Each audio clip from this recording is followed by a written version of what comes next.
നീ വിളിച്ചു വെച്ചതിന് ശേഷം ഞാൻ അമ്മയെ വിളിച്ചെടി. അയാളെ ഉറങ്ങാനായിട്ട് കിടന്നു. ഞാൻ പറഞ്ഞില്ല, ഞാൻ അടുത്ത് മിണ്ടാത്തൊന്നും ഇല്ലായിരുന്നു. ഞാൻ താഴെ കിടക്കുമായിരുന്നു. അമ്മ ഞാൻ പുതപ്പ് മൂടിയ സംസാരിച്ച അമ്മയെടുത്ത് നീ പോയ കാര്യങ്ങളൊക്കെ. അതിനാണ് ചവിട്ടി കൂട്ടി തന്നെ ഡിസ്റ്റർബൻസ് ആണ് ഉറങ്ങുന്നതിന്.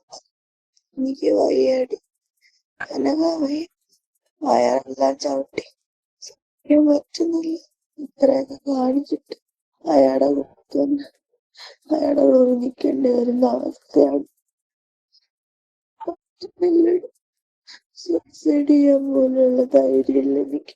അതുല്യയുടെ ശബ്ദ സന്ദേശമാണ് പ്രിയപ്പെട്ട പ്രേക്ഷകർ കണ്ടത്. ഒരു കൂട്ടുകാരിക്ക് അയച്ച വാട്സപ്പ് സന്ദേശത്തിൻ്റെ ഓഡിയോ ആണ് പ്രേക്ഷകർ കേട്ടത്. ആത്മഹത്യ ചെയ്യാനുള്ള ധൈര്യം പോലും കിട്ടുന്നില്ല. അയാൾ ചവിട്ടിക്കൂട്ടി, എന്നിട്ടും അയാളുടെ കൂടെ കഴിയേണ്ടി വരുന്നൊരു അവസ്ഥയാണ്. ആത്മഹത്യ ചെയ്യാൻ ധൈര്യം കിട്ടിയില്ല എന്ന് പറയുന്ന കുട്ടി 1-2 മണിക്കൂർ കഴിയുമ്പോൾ അവിടെ മരിച്ച നിലയിൽ കണ്ടെത്തി എന്നുള്ള വാർത്തയാണ് ഷാർജയിൽ നിന്ന് വരുന്നത്. ഈ ഈ പറയുന്ന ശബ്ദം ഈ കുട്ടിയുടേതാണ് എന്നുള്ളത് കൊണ്ട് തന്നെ ഇതിൽ വേറെ എന്തോ സംഭവിച്ചുവെന്ന് സംശയിക്കാൻ ന്യായമുണ്ട്. പോലീസ് അന്വേഷണം തുടരട്ടെ. ഷാർജ പോലെ ഒരു രാജ്യത്ത് തീർച്ചയായിട്ടും നിയമവ്യവസ്ഥ അതിശക്തമായി പിന്തുടരുന്ന ഈ രാജ്യത്ത് ഈ കുറ്റവാളി സതീഷിൻ്റെ കാര്യത്തിൽ തീരുമാനമുണ്ടാകും എന്നാണ് നമ്മുടെ പ്രതീക്ഷ.